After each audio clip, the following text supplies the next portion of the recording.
Buenas tardes, mi nombre es Tatiana Marín, actualmente estudiante de agronomía, pertenezco al CEA Popayán, al grupo 71 del curso de microbiología de suelos. En el día de hoy pues voy a darles a conocer un poco sobre el tema de analizar la interacción suelo-microorganismo-planta. Como una de las primeras preguntas que tenemos es cómo es el proceso de formación de nódulos para la mayoría de las rizobias y cómo se beneficia a las plantas de estos nódulos en sus raíces. Entonces tenemos que existen plantas que interaccionan con microorganismos por medio de sus raíces y las superficies de las hojas. Eso se llama mutualismo y la mayoría del mutualismo entre plantas y microorganismos lo que hacen es incrementar la disponibilidad de nutrientes por las plantas o las defiendan de patógenos o enfermedades. Existe pues una simbiosis entre los nódulos radiculares de las plantas leguminosas. Uno de los mutualismos entre la planta bacteria de gran importancia es el de las plantas leguminosas y las bacterias fijadoras de nitrógeno. Las leguminosas son plantas que guardan sus semillas pues en vaina y esta familia es una de las más extensas entre las plantas con flores, ¿sí? Estas plantas tienen una capacidad de crecer sin fertilizantes nitrogenados.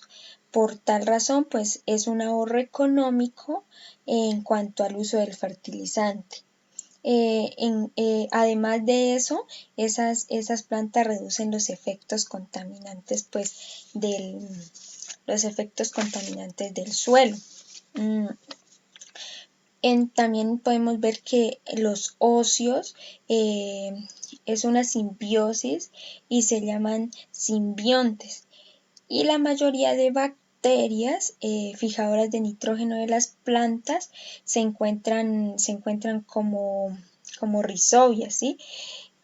Estas rizobias pueden crecer en forma libre en el suelo o pueden infectar a estas plantas leguminosas y así establecen pues una relación simbiótica entre ellas dos, entre la rizobia y la planta. ¿Sí? Entre la rizobia pues y la planta leguminosa y la infección de estas raíces de las leguminosas por medio de las rizobias pues va causando una formación de nódulos radiculares, ¿sí? Nódulos radiculares en los que las bacterias pues fijan el nitrógeno. Este nitrógeno es gaseoso y esta fijación de nitrógeno en los nódulos de las raíces es la cuarta parte de nitrógeno gaseoso que es fijado normalmente en el planeta. Por eso tiene una importancia muy significativa en la agricultura. Debido a que pues aumenta el contenido de nitrógeno fijado pues en el suelo, las leguminosas noduladas se llaman, son plantas que ya tienen formación de nódulos radicales y estas pues pueden crecer en suelos desnudos, ¿sí? No fertilizados y que y que falten nitrógeno, ¿sí? Mientras que otras plantas que no son leguminosas y no tienen nódulos radiculares difícilmente pueden crecer en suelos desnudos, suelos sin nitrógeno. Como segunda pregunta tenemos ¿cómo es el proceso de formación de nódulos para la mayoría de las rizobias y cómo se benefician las plantas de estos nódulos en sus raíces? Entonces a continuación voy a dar los pasos de formación de los nódulos en las rizobias. Pues como primer paso tenemos el reconocimiento de la planta y la bacteria como socios adecuados y posteriormente pues se hace la adhesión de la bacteria a los pelos radiculares. Como segundo paso tenemos que es la secreción de moléculas oligosacáridos por la bacteria, pues la bacteria secreta factores los que provocan enraizamiento de este pelo radicular, y por ende pues el tercer paso es como la invasión bacteriana de este pelo radicular. Los rizobios pues penetran en los pelos radiculares y se multiplican en una hebra de infección. El cuarto paso, por ende, pues ya es como el traslado de esta bacteria del cuerpo de la raíz a través de los filamentos de infección. Es donde empieza a crecer las bacterias y esas van en dirección hacia las células, o sea, hacia las raíces. ¿Sí? Y el quinto paso es la formación de la célula. Las bacterias en el interior de las células vegetales, ahí es donde se desarrolla el estado fijador de nitrógeno gaseoso. Y el sexto paso es la división celular continuada en la planta y las bacterias. Entonces, ¿qué quiere decir? Que ya cuando estén en las raíces esas células, estas células radiculares, empiezan a haber divisiones radiculares, división celular bacteriana, y se empieza a dividir, a haber división bacteriana y vegetal, y por esta división celular empieza y se forman los nódulos, ¿sí? Entonces, ¿en qué se benefician las plantas de estos nódulos en sus raíces? Entonces, las plantas, al tener estos nódulos en las raíces, pueden crecer en un suelo que sea pobre en nitrógeno. Al tener esos nódulos, las plantas pues pueden crecer en ese medio.